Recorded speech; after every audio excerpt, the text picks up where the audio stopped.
The silence in the auction hall was suffocating, pressing down like the artificial gravity that kept Ceres Station anchored above the dead moons of Vera. Ronan Vale leaned against a rusted pillar, arms crossed, his eyes scanning the holographic catalogue of ships up for auction. Everything looked like junk. Battered freighters, scorched patrol ships, relics that barely flickered with navigation lights.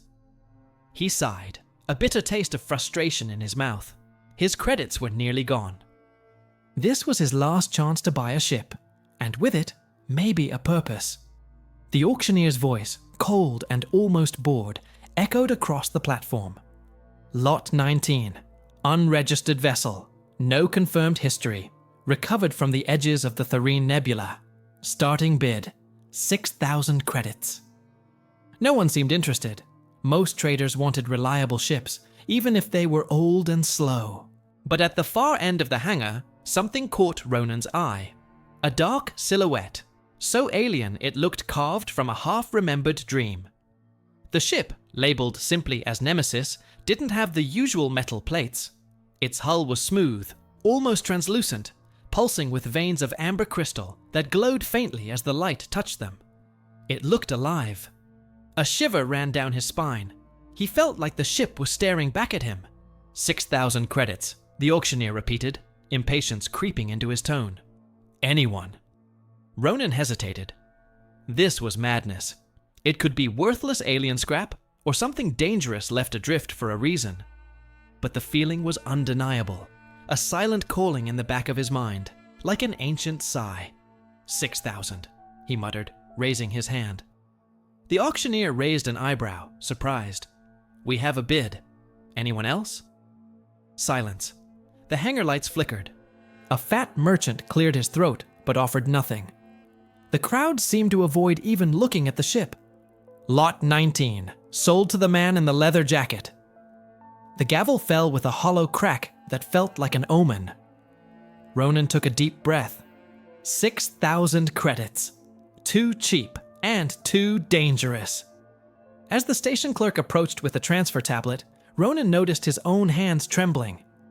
Digital signature here, the clerk said, his voice neutral, but his eyes betraying a hint of fear. Ronan pressed his thumb against the pad. The contract sealed. He felt the weight of that moment, as if he had signed something far beyond a simple purchase. As soon as the link was made, a whisper echoed in his mind. A word in a language he didn't know, yet somehow it felt familiar. He looked up at the ship. The amber veins pulsed softly, as if exhaling relief. Deep down, he knew he'd done more than just buy a ship. Something waited inside that vessel, something that didn't belong to him. But somehow, it was now a part of him too. Ronan stepped onto the ship, his boots echoing on the metal ramp. The air inside was cool and carried a faint metallic scent. The corridor ahead was dimly lit, walls shimmering with the same amber veins he'd seen outside. They pulsed softly, like the rhythm of a heartbeat. As he walked deeper, a low hum filled the air, growing louder as if the ship itself was breathing. At the end of the corridor, a sealed stasis chamber stood covered in frost. Inside, he saw a figure, a woman with dark skin that shimmered violet in the low light. Her hair was silver, and tattoos glowed along her arms and neck like constellations. The stasis chamber hissed, the frost beginning to melt. Ronan's breath caught in his throat as the woman's eyes snapped open, a deep, luminous gold. The hum of the ship turned into a soft, harmonious vibration, like a chorus of voices. She stepped from the chamber, her eyes fixed on him. "Who are you?" she demanded in a language he didn't understand. The ship's systems translated her words in real time, the voice in his ear smooth and neutral. "I'm Ronan. I bought this ship." Her expression hardened. "You have no right. By the laws of Alirath, you are now bound to me and this vessel." Ronan swallowed hard, his heart racing. Bound? What does that mean? She stepped closer, her gaze unwavering. This ship is not just metal and crystal. It's a living vessel. Only a bonded pair can command it. You have taken the Nemesis. Now you are my co-pilot and my consort. Ronan felt the gravity of her words sink in. He had come here looking for a ship. He hadn't expected to find a life intertwined with an alien warrior, a future he couldn't have imagined. Ronan barely had time to process the gravity of her words when the ship's systems flickered to life around them. The soft hum turned into a resonant purr, as if the Nemesis itself was stretching awake from a long slumber. Lights pulsed along the walls, and the ship's AI spoke with a measured calmness. Bond confirmed, preparing for launch. He turned to the woman, trying to find some grounding in her alien features. "What do we do now?" he asked, his voice low. She glanced at him, the golden glow of her eyes unwavering. "We fly." Suddenly, the ship detached from the station.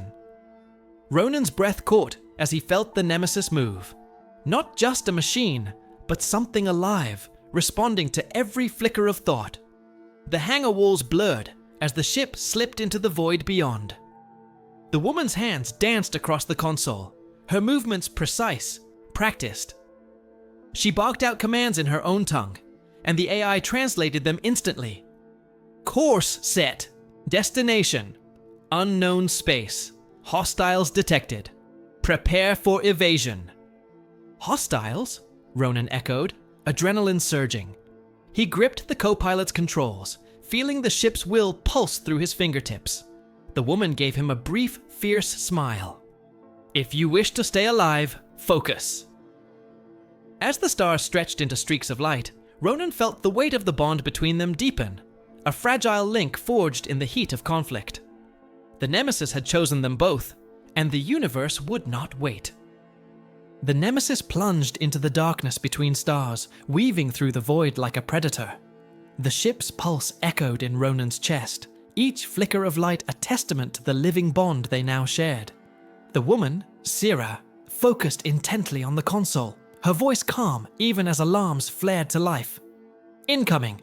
3 interceptors. They mean to reclaim the Nemesis." Ronan swallowed hard. "What do we do?" Sierra's lips curved in a faint, almost dangerous smile. "We show them this ship is no longer theirs to claim." The interceptors closed in, weapons glowing with deadly promise. The Nemesis shifted its trajectory with a fluid grace, as if reading Ronan's fear and transforming it into speed. Plasma fire cut through the void, but the ship twisted away, defying the laws of inertia. Ronan felt every motion as if it were his own limbs moving, an eerie, exhilarating sensation. He tightened his grip on the controls. "We can't outrun them forever!" Sierra nodded, her golden eyes gleaming. "Then we don't. We turn, and we fight." With a flick of her wrist, the ship's weapons systems hummed to life, energy coursing through the crystalline veins of the Nemesis. The first enemy ship fired, a beam of searing red plasma. But the Nemesis responded in kind, returning fire with a pulse of amber light that shattered the interceptor's shields. Ronan's heart pounded in sync with the ship. The bond between him and Sierra wasn't just in their minds, it was in their breath, their blood. As the interceptors danced closer, the Nemesis roared in defiance, ready to prove that this union, this shared will, was more than fate. It was survival. The last of the interceptors burst into a silent bloom of light, and the void fell quiet once more. Ronan leaned back, his breath ragged, his fingers still gripping the controls with a white-knuckled intensity. He could feel the residual tremors of the ship's living systems beneath his hands, a heartbeat that matched the pounding in his chest. The Nemesis hummed, the glow of the amber veins along its walls shifting with a languid rhythm. It was as if the ship itself was exhaling, shedding the tension of combat like a living being. Sierra turned to him, her expression unreadable beneath the half-light of the console displays. "You did well," she said softly, though her tone carried no warmth, just the blunt assessment of a warrior. Ronan managed a shaky laugh, sweat dripping down his forehead. "Well, we almost died out there." Her gaze flickered to the viewport, to the scattering of wreckage that shimmered like dying stars. "But we didn't. The Nemesis accepts you. You're compatible." A chill ran down Ronan's spine at the word. Compatible. It felt more like a sentence than a compliment. He leaned back in his seat, trying to catch his breath, feeling the residual heat of the ship's weapon systems radiating through the floor panels. "What now?" he asked, his voice low, uncertain. Syra's fingers traced the luminescent symbols of the control panel, and the ship responded with a soft chime. "Now, we move on," she said. Her eyes glowed softly, reflecting the faint pulse of the ship's veins. "The warlords will not give up. They never do. They'll come again. And next time, they'll come in force." Ronan let the weight of her words settle over him. The idea of endless pursuit, of a battle that would never truly be over, gnawed at the edges of his mind. "And you're just okay with that?" Her expression didn't change, but there was a subtle flicker of something in her eyes. Regret, perhaps, or a memory she didn't care to share. "It's what I was made for." The words hung in the air, heavy and final. Ronan shifted in his seat, the question forming before he could stop it. "Made for? You mean, this is all you know?" Sierra's golden gaze turned back to him, sharp and unyielding. "The Alirathi were forged in conflict, Ronan. We were warriors before we were anything else. But even warriors have dreams." For a moment, the cockpit fell silent, but for the soft hum of the Nemesis. Ronan could feel the ship's awareness around them, a patient presence that waited for their next move. He took a deep breath, looking out into the swirling stars beyond. The void felt endless, but for the first time, he felt something other than fear. A fragile thread of resolve. "Then let's give them a fight they'll never forget," he said quietly. Sierra inclined her head, a faint glimmer of respect in her eyes. "As one, Ronan Vale." And with that, the Nemesis turned its prow to the stars, slipping deeper into the unknown, as two souls, human and alien, bound together by something neither of them fully understood, but neither of them would ever run from. The ship moved through the dark sea of stars, and the quiet that filled the cockpit was heavy with questions. Ronan sat back, his mind reeling from the battle, and the quiet certainty in Sierra's voice. Her words, "Even warriors have dreams," echoed in his head. What dreams could a woman like her have, bound to a ship, hunted by the shadows of her own people? Sierra busied herself with the controls, her eyes flicking over data streams that Ronan couldn't read. He watched her, the careful movements of her hands, the way her shoulders seemed to carry an invisible weight. The ship was alive around them, but so was something else. A tension between them, fragile and undeniable. Finally, he broke the silence. "Sierra, who were you before all this? Before the war? Before the Nemesis?" She paused, her fingers stilling on the console. For a long moment, she didn't answer. The hum of the ship filled the gap between them, and Ronan wondered if she would refuse to speak at all.